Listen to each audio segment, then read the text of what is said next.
quero que vocês abram. Obrigado, Sandro. Um velho lembrando outro velho.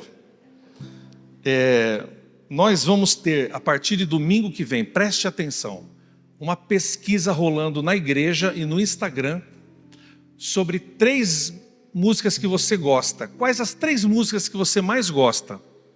Evangélicas, tá, irmão? Não adianta você vir com o meu cachorro Mil Sorriu latindo, que não vai dar certo, tá? 3 músicas evangélicas que você mais gosta. Então você prepare aí semana que vem na tua memória, você vai passar para nós aqui, para os músicos, nós vamos perguntar para você lá na porta, no Instagram, as 3 canções, louvores que você mais gosta, você vai falar para mim. Pode ser qualquer estilo musical, tá bom? Você vai dizer o que você gosta para nós aqui dos músicos, amém? Muito bem, irmãos, abra a sua Bíblia em Salmo 32. Você pode usar o teu celular agora, é permitido, depois você desligue o celular em respeito à palavra de Deus que está sendo lida aqui. Não fique perdendo tempo no celular, olhando o WhatsApp, fique concentrado aqui depois. Abra aí, coloque no Google para quem está com o celular, Salmo 32, na versão NAA, para quem quiser seguir a mesma versão que eu, versão NAA, Nova Almeida atualizada. As bem-aventuranças de quem recebe o perdão. Hoje nós vamos falar, irmãos, o que fazer quando eu pecar. Nós vamos falar isso agora com vocês. Salmo de Davi, que diz assim: bem-aventurado aquele cuja transgressão é perdoada e cujo pecado é coberto. Bem-aventurado é aquele a quem o Senhor não atribui iniquidade, nem em cujo espírito há engano. Enquanto eu calei, os meus pecados envelheceram os meus ossos. Pelos meus constantes gemidos todo dia, porque a tua mão pesava dia e noite sobre mim, e o meu vigor secou, como no calor do verão. Confessei-te o meu pecado, e a minha iniquidade não mais ocultei. E disse: confessarei ao Senhor as minhas transgressões, e tu perdoastes a iniquidade do meu pecado. Sendo assim, todo o que é piedoso te fará súplicas, em tempo de poder te encontrar. Com efeito, quando transbordarem as muitas águas, não o atingirão. Tu és o meu esconderijo, tu preservas a minha vida da tribulação, e me cerca de alegres cantos de livramento. Eu o instruí e lhe ensinarei o caminho que você deve seguir, e sobre as minhas vistas lhe darei conselho.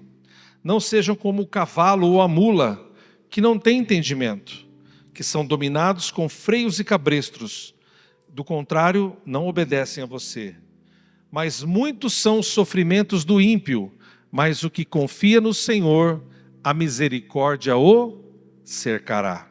Alegre-se no Senhor e regozijem-se, ó justos, exultem todos vocês que são retos de coração. E se você for no Salmo 51, um pouquinho para frente, coloque aí no teu celular Salmo 51, a confissão e arrependimento de Davi ao mestre do canto. Salmo de Davi. Quando...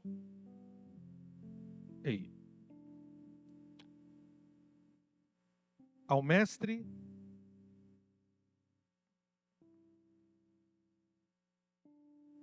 2.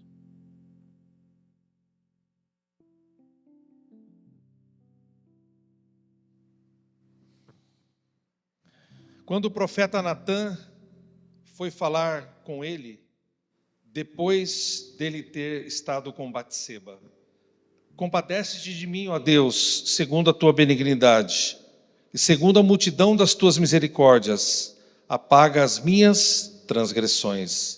Lava-me completamente da minha iniquidade e purifica-me do meu pecado, pois eu conheço as minhas transgressões e o meu pecado está sempre diante de mim. Pequei contra ti somente fiz o que era mal aos teus olhos, de maneira que serás tido por justo no teu falar e puro no teu julgar. Eu nasci na iniquidade e em pecado me concebeu a minha mãe. Verso 10. Cria em mim, ó Deus, um coração puro e renova em mim um espírito reto. Feche os seus olhos. Bendito Deus e eterno Pai, te louvamos, Senhor, por esta noite em que nós estamos juntos, aqui com os irmãos da live também, aqueles que assistem de casa. Toca no coração de cada um deles, e os que estão aqui também possam ser tocados no seu mais íntimo, no seu interior, nos seus ossos, na sua carne, no seu coração e no seu espírito, de onde provém as fontes da vida. Te louvamos em nome de Jesus, amém. Irmãos, eu quero dizer hoje algumas coisas sobre o que fazer quando você pecar. Em primeiro lugar, é preciso que eu e você, a gente esteja na mesma sintonia. Porque a palavra de Deus diz em 1 João 1,10, se afirmamos que não temos cometido pecado, fazemos de Deus um mentiroso e a sua palavra não está em nós. Em outras palavras, João diz na sua primeira carta que se nós dissermos que não temos pecado, nós fazemos Deus mentiroso. Preste bem atenção nisso. Quando você diz que não tem pecados, você faz Deus ser mentiroso. Por quê? Porque todos nós somos concebidos em pecado, como o Salmo 51 diz. Nós nascemos em pecado. Em pecado me concebeu a minha mãe. O que nós chamamos na teologia, alguns não acreditam 100% nisso, outros acreditam de pecado original. Que o homem é 100% caído. Davi fala sobre isso. Em pecado me concebeu a minha mãe. E nós temos que partir, irmãos, desse pressuposto que nós somos pecadores. Ora, Paulo diz assim, eu, Paulo, o maioral, o chefe dos pecadores. Paulo coloca essa doutrina do pecado, que todos nós estamos contaminados, ele se coloca à frente dos outros crentes na época e diz assim, eu, Paulo, o maioral, o maior, o chefe de todos os pecadores. O que Paulo quer dizer com isso?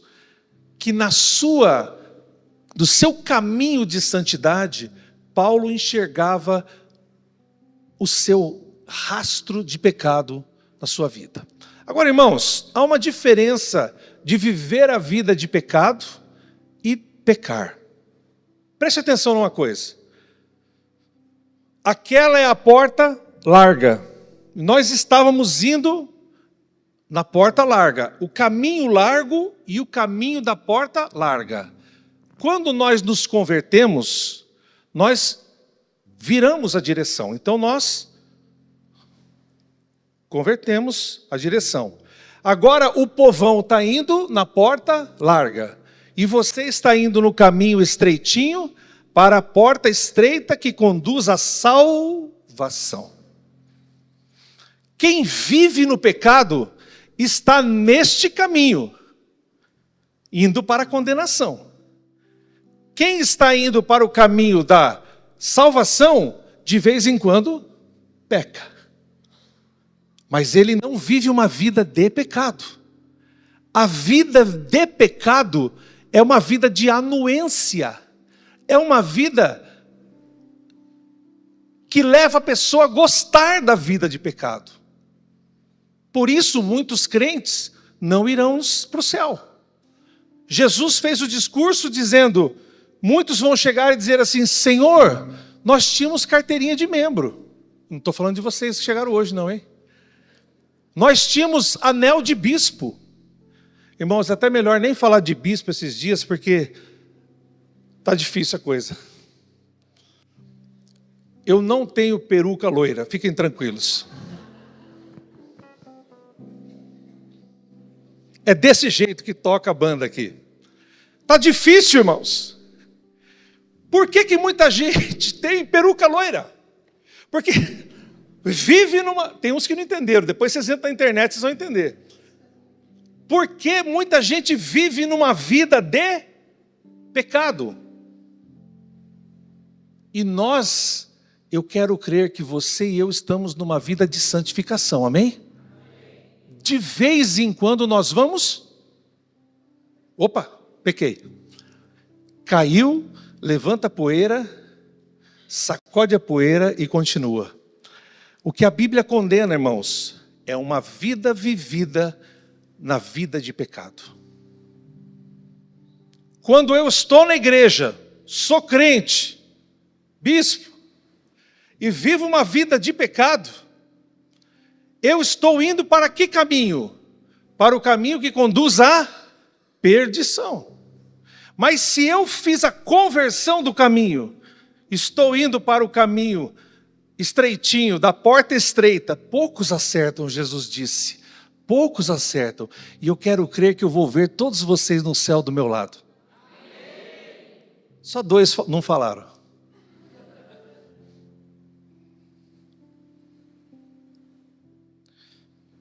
Nós temos uma fórmula.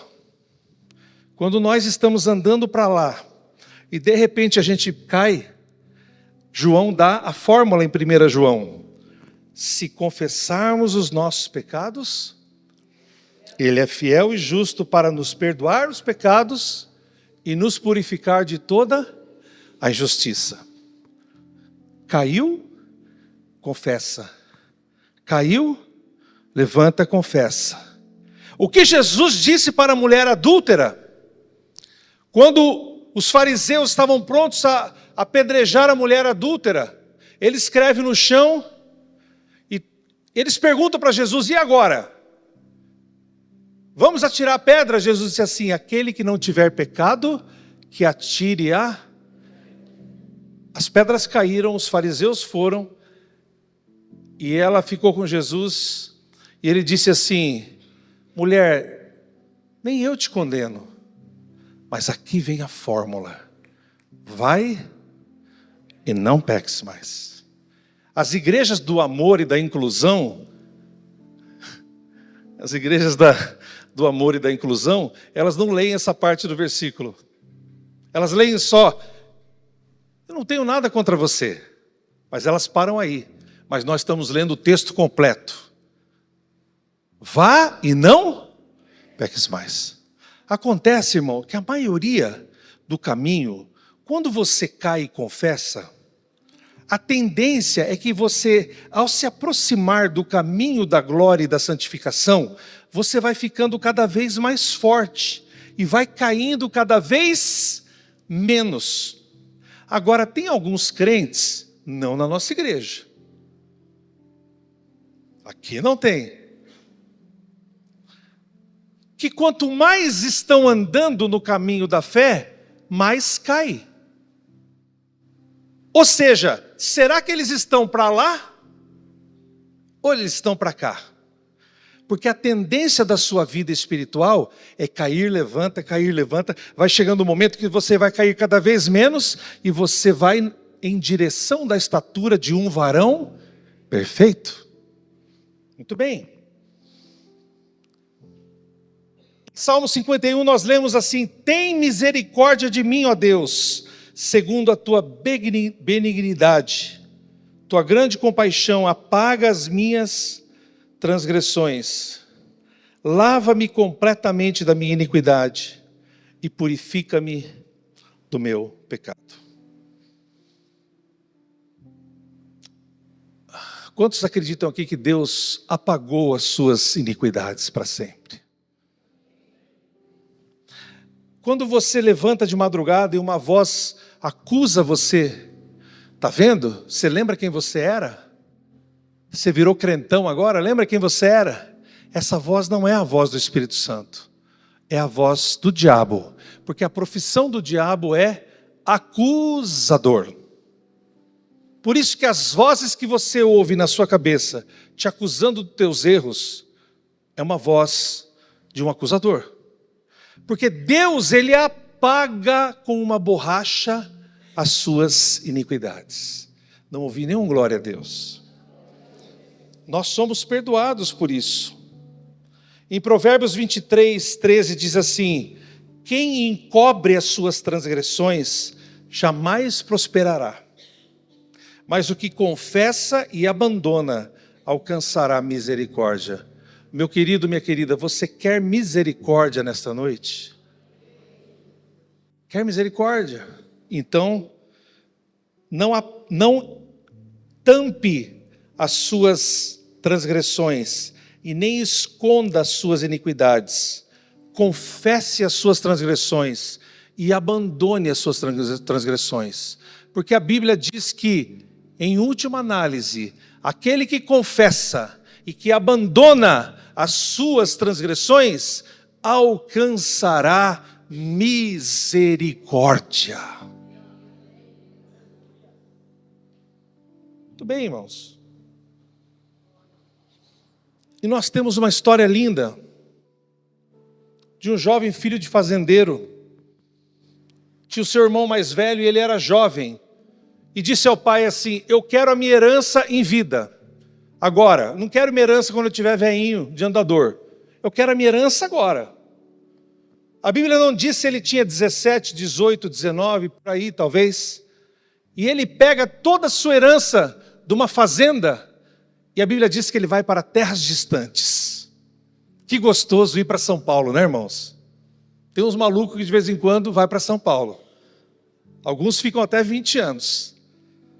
É gostoso, né, ir para terras distantes. E aquele menino foi com o bolso cheio de dinheiro para terras distantes. E lá ele pôde usufruir tudo o que o dinheiro pode dar. Tudo do sexo, tudo das bebidas, drogas e qualquer coisa que havia. Todas as comidas, as companhias, as mulheres, tudo que ele tinha disponível. E preste atenção aqui, quando você tem muito dinheiro, você tem muitos amigos. Quando o seu dinheiro vai embora, só sobra sua mãe e seu pai, os dois velhinhos para cuidar de você. É verdade ou não é, igreja?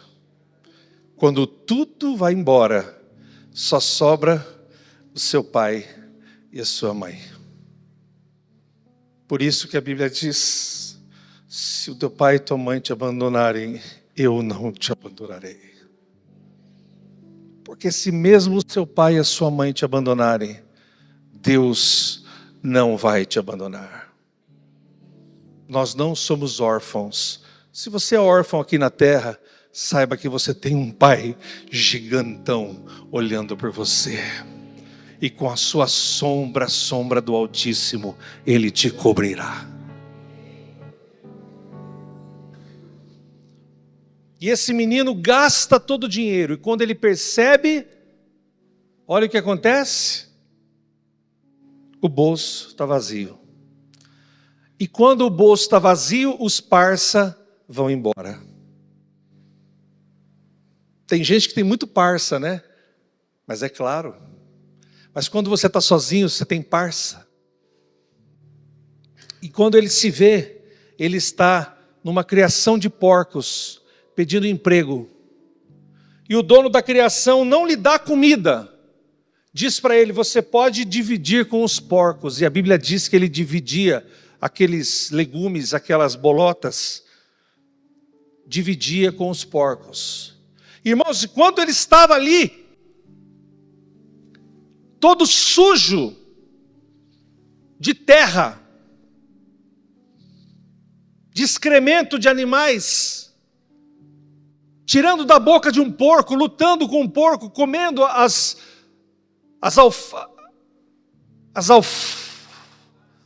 alfarrobas.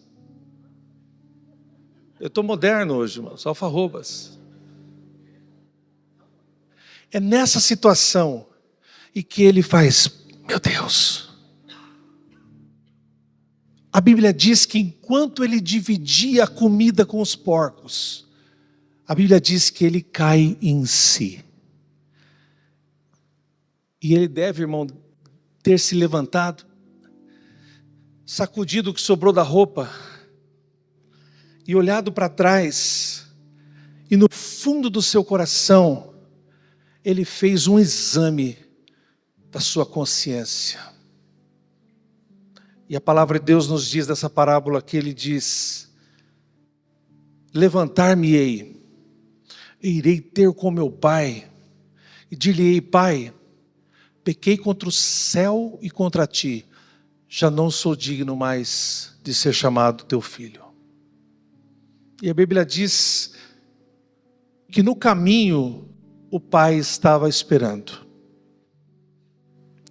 Igreja, aprenda uma coisa: a ovelha perdida, das 99, a que se perdeu, o pastor vai atrás da ovelha desgarrada. Mas do filho pródigo, é ele que tem que voltar aos pés do seu pai.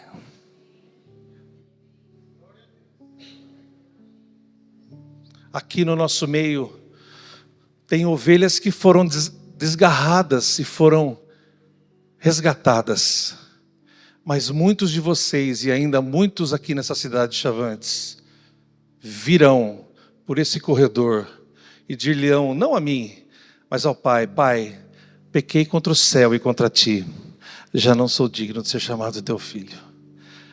A ovelha desgarrada, ela é resgatada, mas o filho pródigo, a ele sobra o caminho da volta do arrependimento. Porque Deus quebra o nosso caráter enquanto nós estamos no chiqueiro comendo as comidas com os porcos. Tem gente que só aprende quando está no chiqueiro. Tem gente que só aprende quando está sem nada.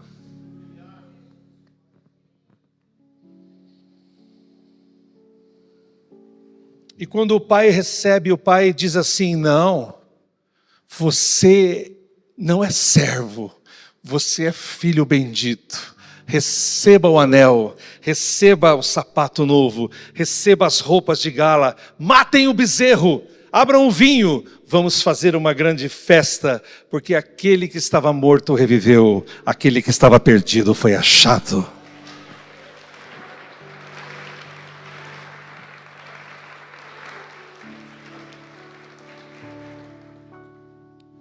Seis passos para você fazer enquanto você reconhece o seu pecado. Primeira coisa é reconhecer que você pecou. Tem muita gente que coloca o seu pecado no outro. Marido que coloca o pecado dele nas costas da mulher e vice-versa. Filhos que colocam os seus erros nas costas do seu pai, da sua mãe. E pais que colocam os seus erros nas costas dos seus filhos. E assim por diante. Meu querido, Deus te diz através desta palavra: reconheça o seu pecado. Quando uma pessoa tem dificuldade de reconhecer o seu erro, é porque ela está neste caminho que vocês sabem para onde vai. Em segundo lugar, arrependa-se sinceramente. Leia comigo lá em cima. Arrependa-se sinceramente. Por que sinceramente? Porque algumas pessoas que foram procurar Jesus, elas não tiveram sinceridade. E Jesus fala do centurião que foi pedir a cura. E Jesus disse assim: eu não achei uma fé em Israel. Em outras palavras, eu não achei alguém tão sincero quanto este gentil romano. O seu arrependimento não pode ser um arrependimento de amargura. Tem que ser um arrependimento que brota de um coração arrependido e sincero.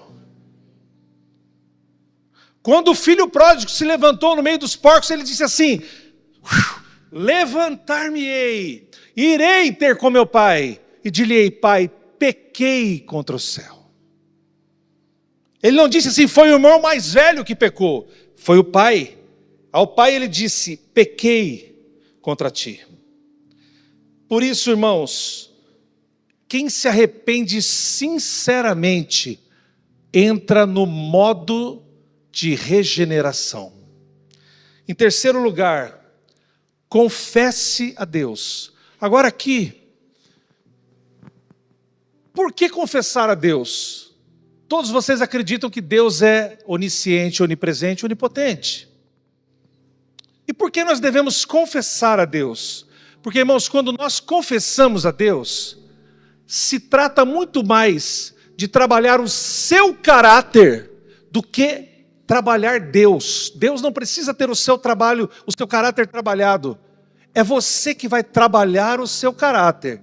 Porque confessar os erros e pecados requer um arrependimento sincero. Por isso que muita gente coloca culpa em todas as pessoas. Não sei se vocês conhecem gente assim, que nunca diz assim, eu errei. Gente que coloca a culpa em todas as pessoas que estão em volta. Mas ela nunca diz eu errei. Em quarto lugar, quando você confessa a Deus, você abandona o pecado. Se trata da pessoa naquele caminho, quando ela se converte, ela volta para este caminho, a massa está indo para lá.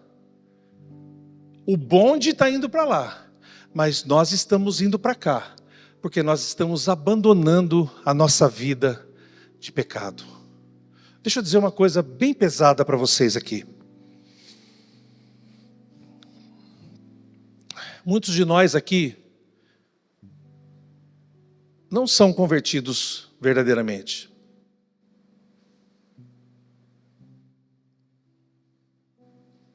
Porque não abandonam os seus vícios e pecados. Pode ser desde o seu maço de Marlboro até a sua língua de cobra venenosa.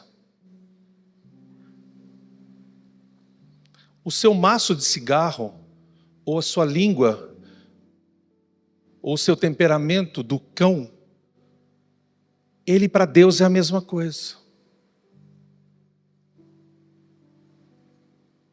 Por isso muita gente que está aqui tomou banho no dia do batismo, mas ainda não se converteu e não abandonou os seus pecados.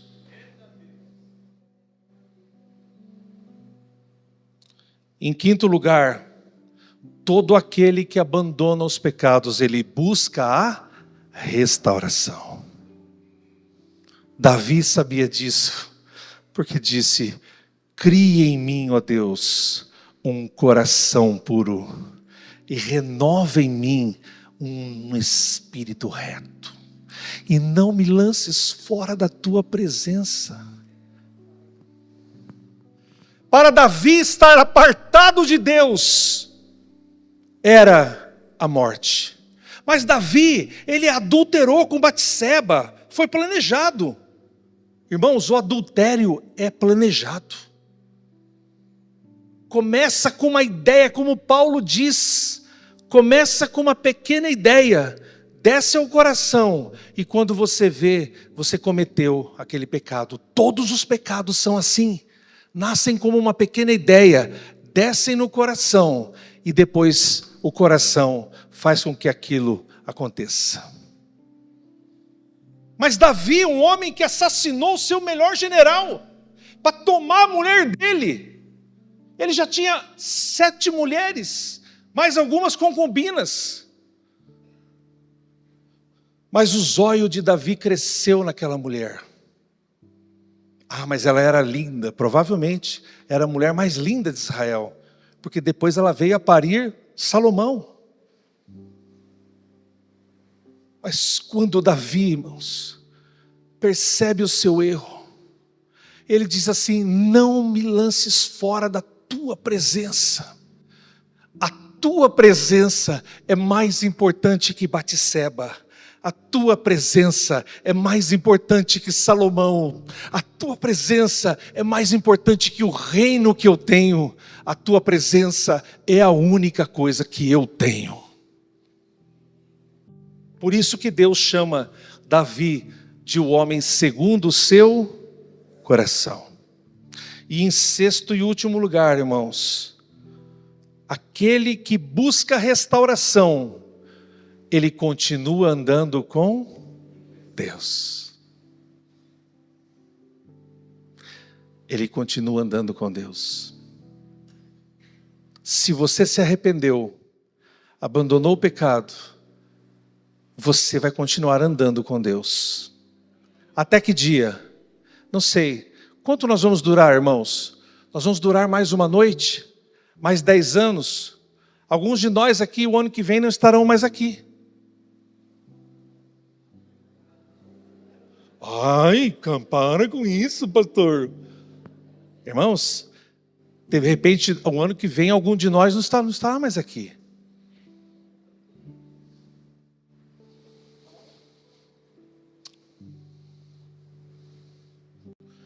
Jesus diz: louco, essa noite pedirão a tua alma, e o que você tem, para quem será?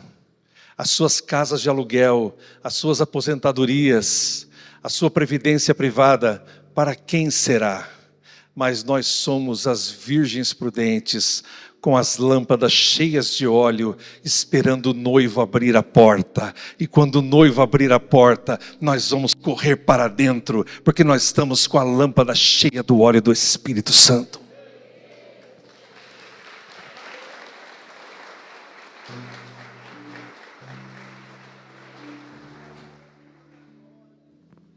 Quantos podem dar um glória a Deus bem forte? Todos nós temos pecado. O apóstolo Paulo, que foi milhões de vezes maior que qualquer um de nós aqui, se juntar, acho que todo mundo aqui batendo no liquidificador, não dá metade da chuteira do apóstolo Paulo. Não dá. Mas Paulo diz assim: eu, o chefe dos pecadores. Irmão, viver uma vida de pecado é para quem quer viver no pecado, com concordância com o pecado. Viver uma vida onde você peca pelas suas debilidades é normal. Porque eu e você, nós somos iguais. Eu e você, nós somos iguais. Maior o que está em mim do que aquele que está no mundo. E você que teve uma vida muito feia, muito suja, todos nós estávamos desgarrados, nós não tínhamos pastor, mas todos nós, e você que fala assim, não, é impossível Deus perdoar o que eu fiz no passado, eu tenho um versículo para você, maravilhoso. Você que não se acha digno, há uns meses atrás, eu conversei com uma pessoa que disse assim: eu não me acho digno. Eu falei: olha, que maravilha, você e milhões de teólogos discutem isso há 2000 anos. Você descobriu teologia.